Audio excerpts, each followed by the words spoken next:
Welcome to Game On with Bolabet. Just prove you know the game. This is a special edition, guys. Highlanders turning 100, so we're here at Barberfield Stadium, their home ground. We just want to give you exclusive information. As they turn 100, Highlanders are the oldest club in the current premiership, and this is the opportunity for you to get to know so much that you want about Highlanders. Come even into our comment section so that you pose your questions and we are ready to respond to you. This is Barberfield Stadium. Just join us for the exclusive special edition.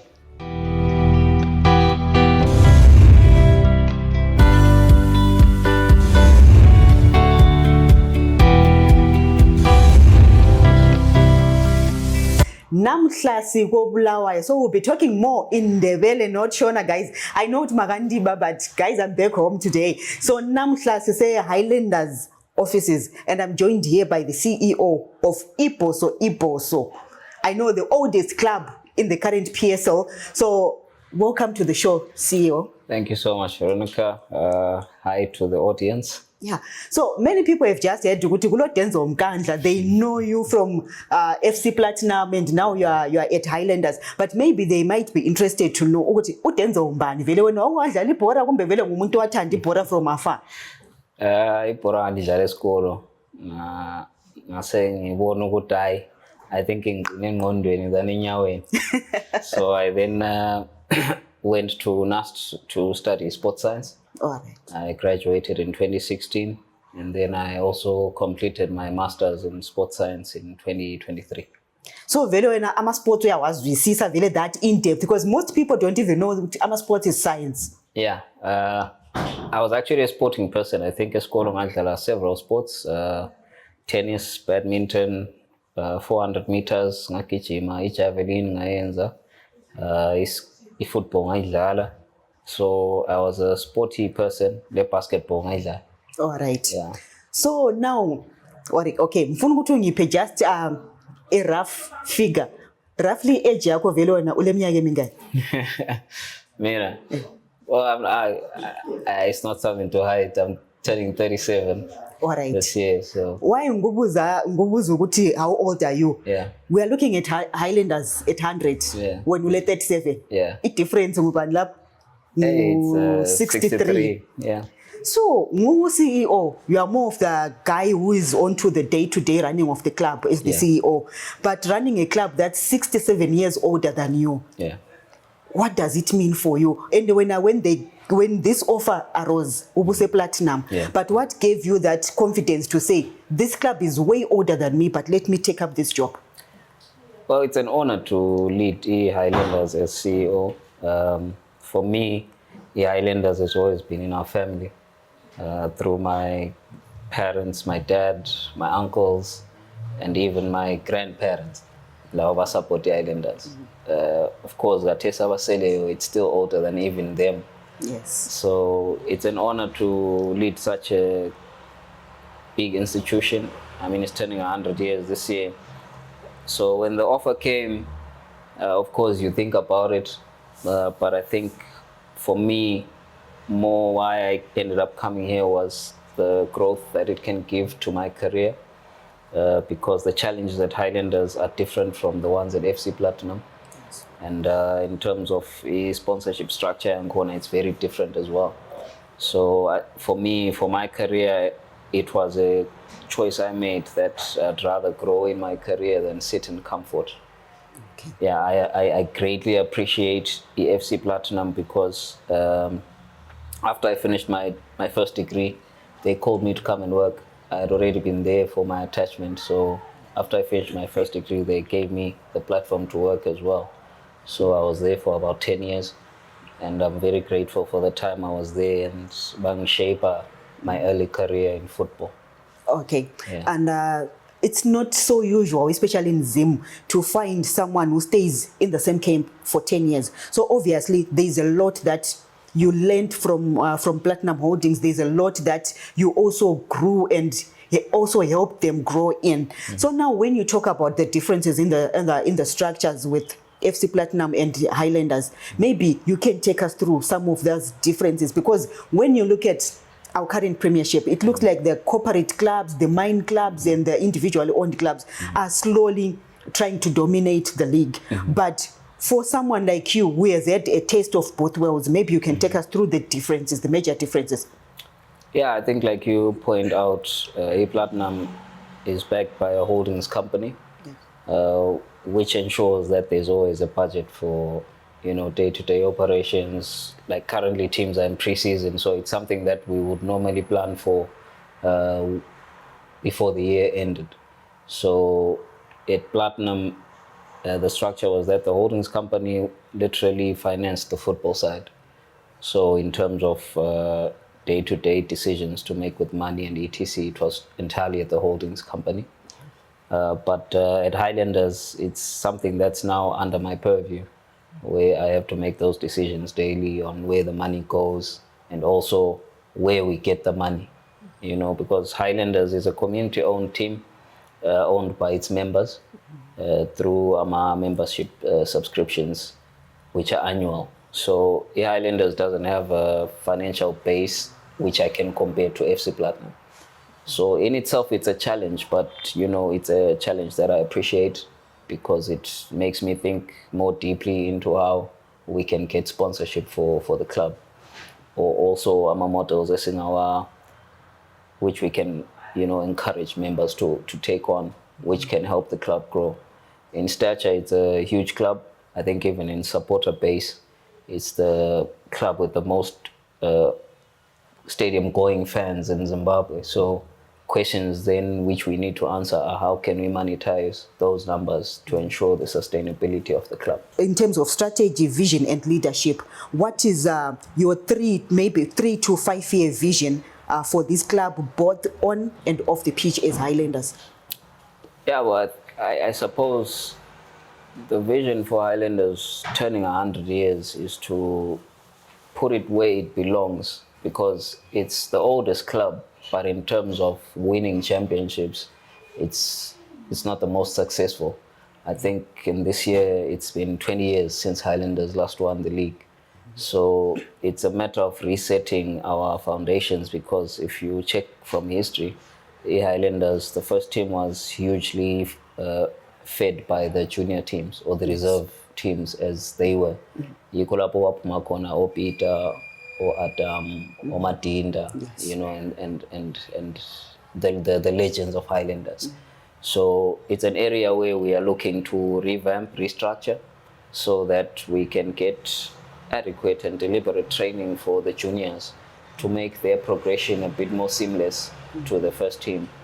And we're also looking at training kids that are ready to play at Barberfields, because Barberfields needs strong mentality. Yes. It's the only stadium, I think, where you can step out and the bays are all full. You know, so it plays into the minds of players sometimes where they're not sure if the crowd is behind them or it's against them. But, you know, that's something that I think Kudala, the structure, would take care of, because Kwagulama reserve sides which would play as curtain raisers. So they would quickly get accustomed to that environment. But now it's been a bit difficult to get those curtain raiser matches. But it's something we're talking to the PSL about to get them back. And I hope it will assist the younger guys that are coming through the ranks to get used to the atmosphere at BF. Okay, and talking about the junior teams feeding into the seniors, into the senior team, what's the current state right now? Of course, I know there is Boso 90, but how strong is Boso 90 in terms of being a reliable feeder into the senior team? And below Boso 90, do you also have something? So we have under 13s, under 15s, under 17s, and Boso 90. So the under 13 to under 15s play in the Zifa Junior Leagues in Bulawayo, and the Boso 90 plays in the Zifa Southern Region Division 1. So a lot of factors come into play when we try and assess their performance, because we still accept that they're a developmental side, but the level of competition they're in is sometimes not fair to their development, because in that league they're playing with teams that are playing for a ticket to the Premier League. Yes. So take for instance last season, I think they survived relegation on the last day. So some would look at it as underperforming, the fact that they were almost relegated. But we also have to look at it holistically to say how many teams in that league are the similar age group of the Boso 90. No. Because Boso 90, ideally, we look at it as an under 20 side. So you'll find that most of the players there are below the age of 20. And they're competing with Thabo Wange, who've got 28-year-olds. Yes. I think this past season, Wange actually had Winston Mango as part of them. And he's an experienced player. An experienced professional player. Exactly, yes. So you look at Ibulayo Chiefs. Yes. They do Kevin Matsongwe, they do Makaruse, who used to be here at Highlanders. Diego. So yes. most of the weeks they're playing against experienced professional players, and they are sort of amateurs. Okay. So it becomes a bit difficult to quantify their progress or development, of which, at least in the sense that it's a project, we can still accept and look at having a structure where we can assess them correctly and objectively to say, are they developing or not? So that's why I was saying, if we can have a reserve league and then we have these teams cut and raise, maybe we can then look at it as an academy where we can invite teams to come and play against them of a similar profile and age that will play as cut and raisers to the first team, and then we can assess them objectively in terms of their progression. Okay. Yeah. And then obviously when you came in as the CEO, you sit down, you revisit the archives, the Highlanders archives. And when this club was established, clearly there were a lot of there was a vision, there were a lot of set targets and stuff. But over the years, things have not really turned out so well, especially for the three traditional giants, not only singling out Highlanders, despite it being the oldest club. So what are some of the notable areas that you felt that maybe we should go back to these basics that were already there when this club was formulated, but perhaps along the way we lost it? I think the tradition and culture of the club has largely been preserved. I think the only challenge is the financial aspect, where, like you say, the traditional three seem to be struggling. Yes. And this is because, like you said, so Ngenama teams which are backed by mines, backed by individuals, and you can have a strategy, but as long as you cannot finance it, it becomes difficult. Yes. So every strategy needs some form of finance to get it going. So for me, it would be harsh to say there are things that they couldn't do, because I know it's to do with finances. Yes. So in as much as we have ideas, etc., we also need funding to see those ideas through. So I think it's just a matter of, like I was saying, just tapping into the support base, the membership base, and also the assets that the club has to see how we can monetize those, and it translates to finances which can allow the club to compete at the same level as the other clubs that are backed by mines, backed by owners and stuff like that. What are some of the assets that we are talking about, and the other revenue streams that you look into opening up so that you can complement what you get from the gate takings and other streams? In terms of assets, we have clubhouse where there's a bar, a kitchen, a car wash. I think that's where there's a perimeter wall being built of the Sir Wignell Chivayo Fund. We also have a boarding house called California, Iseluvev. Okay. That's where the teams of yesteryear used to actually camp. We also have the office, which we're in. But the biggest revenue stream that we can tap into is the membership base. Okay. And obviously the clubhouse itself, I think maybe if you have time, you'll go and visit it. We actually have 3 pitches there, which we are looking to revamp. So those are also ideas that we're looking into to say if we can revamp the pitches, if we can have some sort of buildings at the clubhouse that can allow the team to camp. Because it's not only sometimes about opening avenues of generating revenue, but also opening avenues that can allow you to reduce cost. Because the biggest challenge with football is it's a cost without a return. Yes. And I think I speak for all clubs if I say I don't think there's a single club that's gone into the green at the end of the season. All clubs will be in the red So how can we reduce cost and then look at ways of building a solid foundation in terms of how then we can change that reduction in cost into a revenue generating issue. Okay. And for clubs that have junior structures like Highlanders, obviously the issue of transfer strategy also comes into play. Have you guys tapped into this? And if you have done so far, how much? I know in terms of figures, it's very difficult to pinpoint the specific figures, but how much have you done in terms of trying to exploit this transfer strategy? Yeah, we're grateful that FIFA came up with, solidarity contributions, training compensations, things like that. Those are also avenues that obviously as Highlanders we look into, hence why we want to restructure our junior teams training so that we can train players of the requisite quality, not only for the local market but also for the international market. So I think Highlanders has benefited from ama moves ka Prince Dube. I think le move recently ka Msendami. Yeah, so those are also avenues where I feel not only Highlanders but clubs as a whole should look into those to generate some source of revenue as well. Because if you look at, for example, I know people about English Premier League will know of who Enoch Mwepu and Patrick Daka of Zambia. And I think the academy realized almost 4 million from their moves. So that's very good money in our context as Zimbabwe, if you have a player who can break into those leagues. So that's a lot of money for context, especially in Zimbabwe. If you think Ogoti, the prize money is at around 100,000 for the league, and you're always in the red. So it's an encouragement to all teams to say, if funds permit, look into the junior structures, train kids that can meet that requisite quality. And the sooner they make the move, the more opportunity you get to realize those FIFA funds that come through training, development, solidarity contributions, etc. Okay.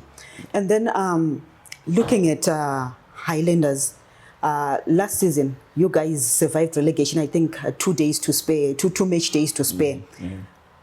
You were coming in from FC Platinum. I think you came in during the mid-season, if I'm not mistaken. And obviously that was a very sensitive time for you to make that bold move. So maybe coming from a club that is well established and has been achieving so much, coming to a club that is sitting in the red zone, what are some of the major lessons that you picked from that season, which you feel that they could save you going forward? Yeah, it was a serious culture shock when I came here. When I was a Platinum, every weekend you're looking forward to win, and you come and you're looking forward to survive. So it was a great learning curve, because at least I was able to see what was wrong and which we're trying to correct. But ultimately, I don't think it's fair to blame players, blame technical, because football has those seasons where you don't perform well regardless of what you do, or where things just click and you're performing at a high level. So I think ultimately what's important is planning. If you fail to plan, you're planning to fail. So a good preseason, which is what we're trying to give the boys right now, is the foundation for all that. Because you'll find how important the preseason is. It's like tenderizing inyama, overnight, so that kusasa nxa usiyiwosa iphume imnandi, and that's the job of preseason. So preseason iqakathekile, and if a team goes through a proper preseason, they have a very good chance to compete. Of course, we have to deal mostly with the administrative part, where we ensure salaries are paid on time, the traveling of the team is taken care of, their campings are taken care of, which I think to an extent that was covered. But it's obviously different when you're now in that survival mode to say this week we have to win. So you're constantly increasing your own pressure, because you're telling yourself this is a must win, and the moment you do that, sometimes the results don't come. So I think it's just having a good preseason, having the players in the right mentality, because I think even if you look at my technical teams, they're actually thin. You know, Yes. from a sporting science perspective, we need more than the traditional head coach, assistant coach. I'm glad there's some teams who've adopted our Masio. Yes. Also, we need psychologists, we need nutritionists, because if we're saying this is a professional league, it should reflect that. You know, of course, funds don't permit for most teams, but those that can, you know, you need to include analysts. You know, so that's why you find for established teams in other leagues, their technical teams could range to about 20, 25 people, because a player is an asset for the club. Yes. So if you take good care of them, they'll make sure that bad in results. So it's something that we are trying to do in this preseason to ensure they've got a good foundation for the start of the season, so that we can compete at a better level. I'll go outright and say we're not looking to win the league, Yes. but we're looking to compete. Okay. You know, I think that's what's most important, and I think that's what my fans, our Highlanders, can accept. Ukuthi hayi sihambe eBF sabona ibhola elihle limnandi, and even sithrowile, you know, the performance was good. And perhaps just create a pathway for players Exactly. to make it. Exactly. So that I think for me this season is more about that. Okay. Just ensuring we're performing at a better level than last year. So I think even so far, Avantes, who we've brought on board, they reflect a bit of balance between experience and talent. Kulaba khona abadala who have won things, and then kulabanye upcoming talents who are still a bit raw and green, but they've played in the Premier League at least for a while. So we're looking at that. You just highlighted the issue of having a team which is a blend of the established players and relative green one, both on pitch and even the technical bench. And now that you have a new coach who just came on board, already you had a team in place. And I haven't really heard about his recommendations on new players yet. How satisfied is he with the pool that you have? So far, he started training this week. And from my conversations with him, he's seen some good players who are already here, because the whole point was to assess members of the squad who were part of the team last year and who still have running contracts, and also the incoming players. So he's still doing that assessment. I think for this week, I should be meeting maybe sometime end of day today, just to see where we are in terms of that assessment and who is and which positions actually we need to strengthen. Okay. Yeah, because sometimes players perform under a certain manager and they don't perform under a different coach. Yes. So it's all about how you train and find those strengths that the player has and how you can maximize on those strengths. So you'll find maybe some players are really good, but the system of play last year didn't allow them to express themselves in that way. So I think that's why we've given him a week, mostly 2 weeks actually, Okay. to say, okay, before the charity match at Dynamos, can we then just assess the players we have vis-a-vis the style of play you want to implement, and see how best we can integrate everyone. Okay. Yeah. And since we are largely talking about Highlanders at 100, I just want to look at this from a broader perspective. So now, talking about the issue of finances, maybe if you can put us into your coffers, roughly, how much do you have, or what you have in your coffers, how far can it take you? And also looking at the weak note of your fund, vis-a-vis your budget for the season, how much are you going to survive?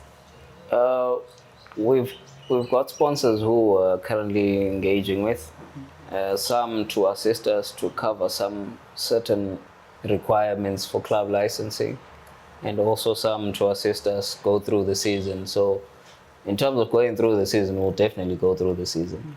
We might not have the budgets of Scotland, Singapore, Hard Rock, but completing the season will complete it definitely. I think it's now just a matter of trying to work with or work around what we can afford. Like you were saying, even in terms of the players come at a cost. Like I said, they're an asset. So you have to constantly fund your asset. And that means monthly remunerations, etc. So definitely we cannot afford to pay what Hard Rock is paying, what Scotland is paying, but we also need to have that balance of saying we can get good players at a certain rate who can still deliver on the pitch. So in terms of the whole budget, I cannot really say, Yes. but in terms of completing the season, definitely. I mean, every year Highlanders completes the season. Okay. And celebrating 100 years this year, there was a lot of back and forth about issue of the technical bench, especially the head coach. People heard Thabo is coming. At some point, he was reportedly in Bulawayo with the team. Then there was a bit of a back, and then we had Benjani coming. Maybe as the CEO, we want to hear from a Highlanders perspective, if you can set the record straight, because there's a lot of speculation. You know, some people just even fire Savlo on social media, but without the proper facts from the club itself. Maybe if you can give us the correct position of what is happening right now. Well, the position is that Benjani is the head coach. Of course, we had engaged Utabo, but there were some complications in the engagement process here, which then opened a window for us to then engage with Benjani. So that's where we are. And we're still in contact with Utabo. Yes. You know, he's a good guy. From our interactions, he's got a sharp brain in terms of football and how he wants it to be played. And I'm glad they were already in conversation at some point. So it's a chapter which we hope we can close so that people can focus on the season ahead. Yes. But I know it's caused a lot of chatter on social media and stuff, you know, so that's why the club has largely been quiet about it. You know, sometimes you just let things play out, you know, without really compromising the position of the brand. But the reality is Upenjani is the head coach. He's currently looking for another assistant so that they can assist each other in Mkokeli. And we'll probably finalize the technical team hopefully by midweek so that we can then just kick on and prepare adequately for the season. So yeah, that's really what happened. You know, we just hope it doesn't really affect our plans for 100 years. I know people outside are wishing for a big season. Yes. But for us internally, it's more of a rebuilding season.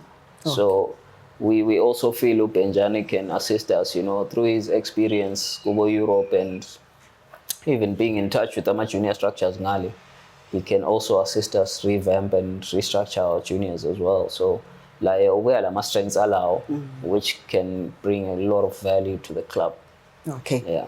And then having a head coach who obviously is competent and he has the prerequisites, maybe tell us where the line was drawn to say, yes, this guy is coming through the sponsor, but as a club, we also have our own set rules to say 1, 2, 3. Where was the line here? I think maybe if we say he came to the sponsor, it will be a bit unfair on him and the sponsor. But I think globally, if you look at even the big clubs, for example, Man United, they sold a stake to Ineos. Yes. They got Sir Jim Radcliffe. By the way, I don't support Man United.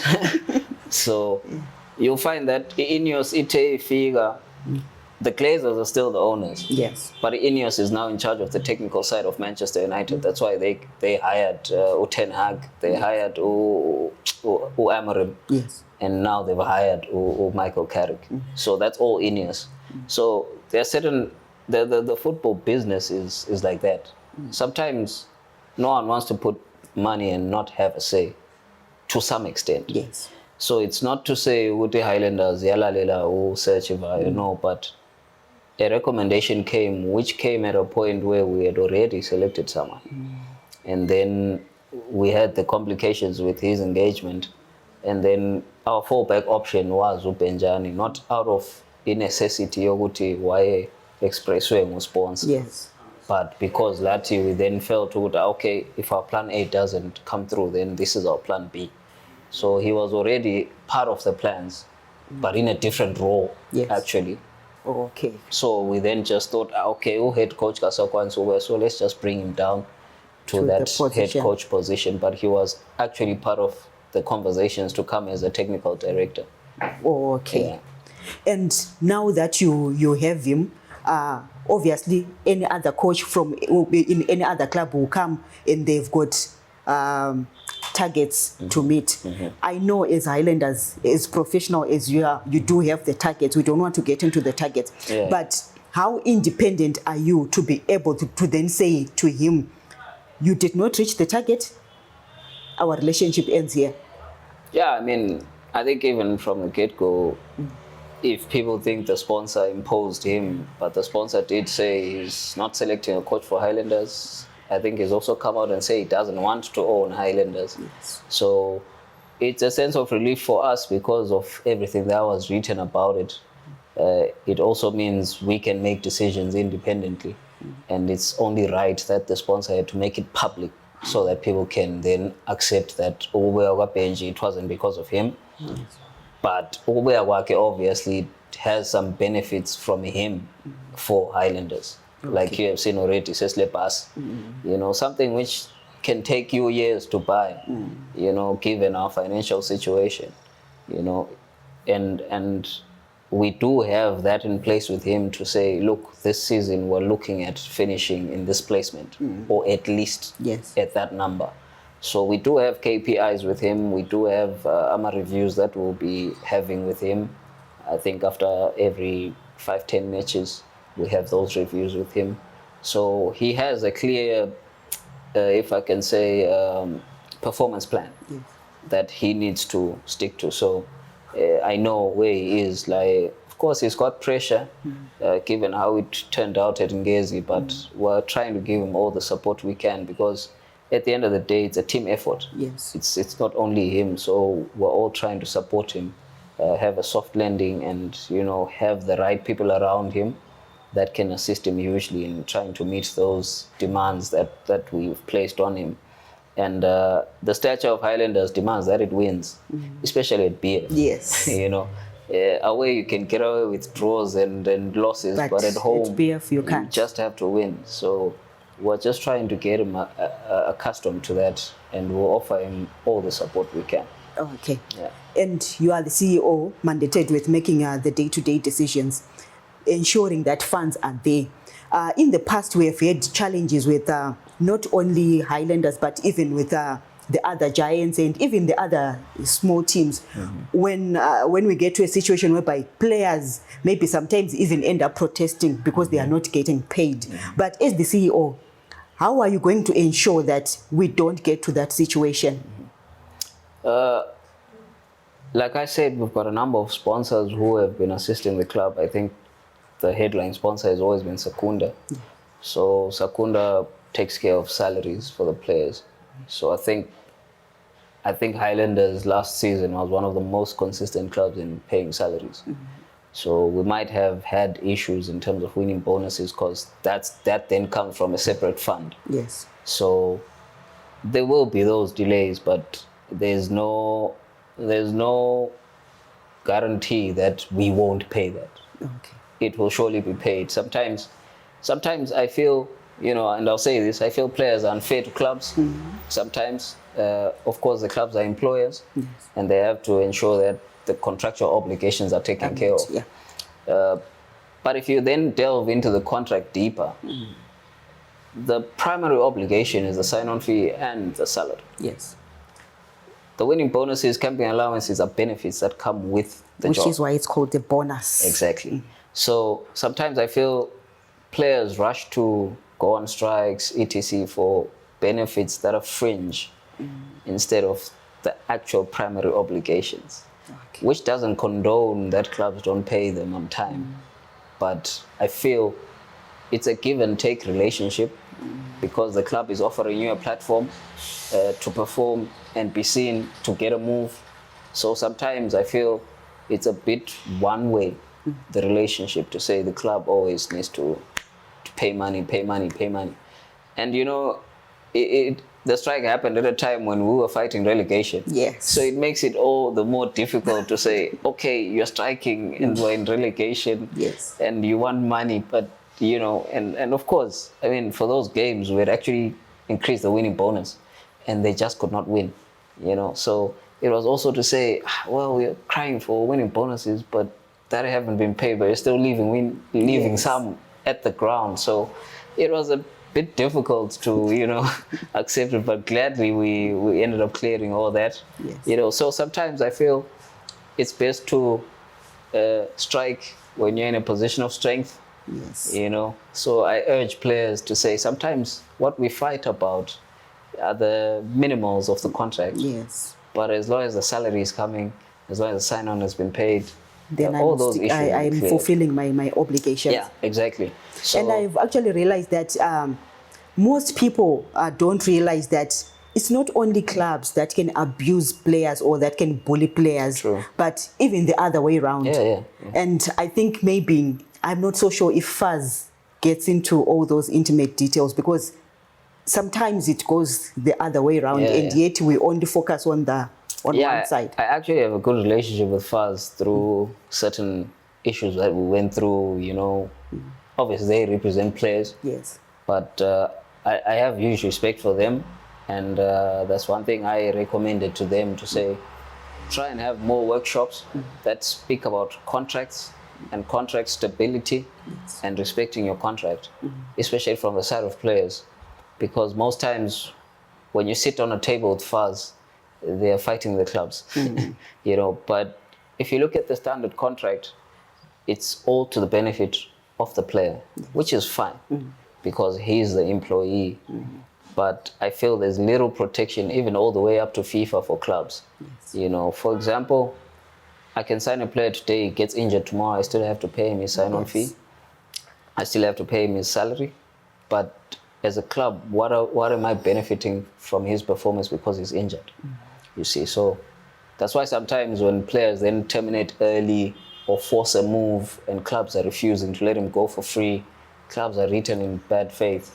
But a club pours into a player for 3 years and then people want that player to leave for free. I don't think it makes sense, and it defeats the whole purpose of football being a business, because football is a business. Yes. I know FIFA had tried to deal with that issue by maintaining a period of contractual stability, but which then they still reneged on. I think in a recent case, I think it was a Diarra case, where he wanted to leave within 2 years of his contract, and the club was saying either he gets sold or he sees out his contract. Okay. I think it was the same issue Ega Ribeiro with Sundowns. Yes. That was the same issue. Okay. So now FIFA has actually virtually created a situation where the player can then just leave when they want within that 2 years. I stand to be corrected, of course. But yeah, that's how I see it. So with FIFA, they're more about protecting the player than the clubs. Yeah, but who protects the organizations is my question. And obviously things will get dealt with as we go, but it should be an understanding between players and clubs to say, okay, this is for the benefit of all of us. Yes. The club is giving you a platform, you have to perform. Yes. So we have to meet somewhere in the middle. Okay. Yeah. And maybe as we wind up, Highlanders is known for its huge membership and its huge fan base. Maybe the issue of membership.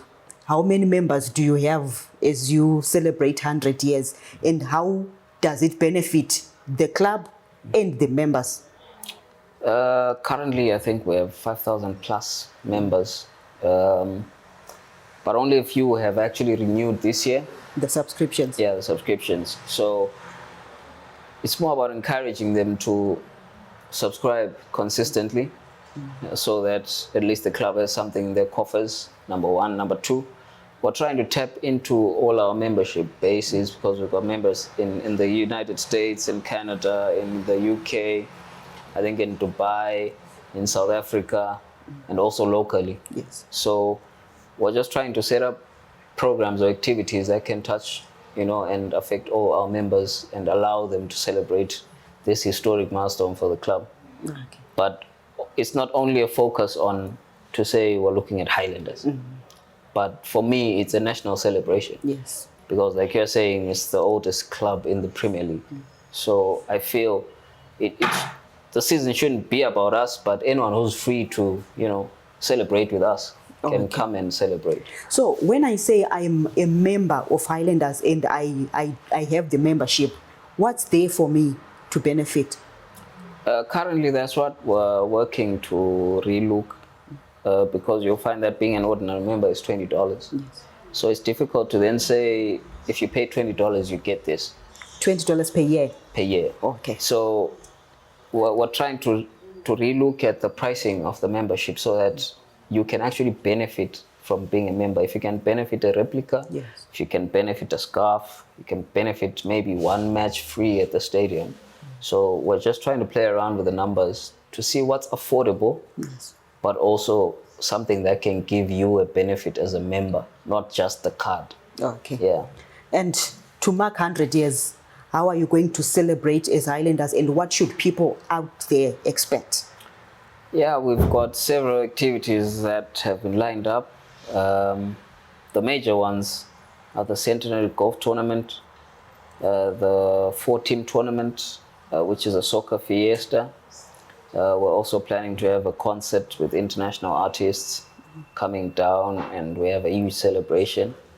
So for the 4-team tournament, we're looking at international teams that can come through and play at Barber Fields just to celebrate the milestone. So it's things that we're still trying to tie up and, you know, get the necessary approvals, and then make those requests, you know, to sponsors, to partners that want to be a part of that. Thank you so much for joining us here on Game On with Bolabet. Just prove you know the game. That was it for this week's special edition. Highlanders 800. Iboso, the city of kings and queens. Gwamfaz Ochayindoda. Guys, kublawaye kune makwerere this year. 100 years for Highlanders. This is their club. This is the community team. So obviously they are going to be celebrating throughout the year. Just join us for more that we are going to be giving you. Thank you.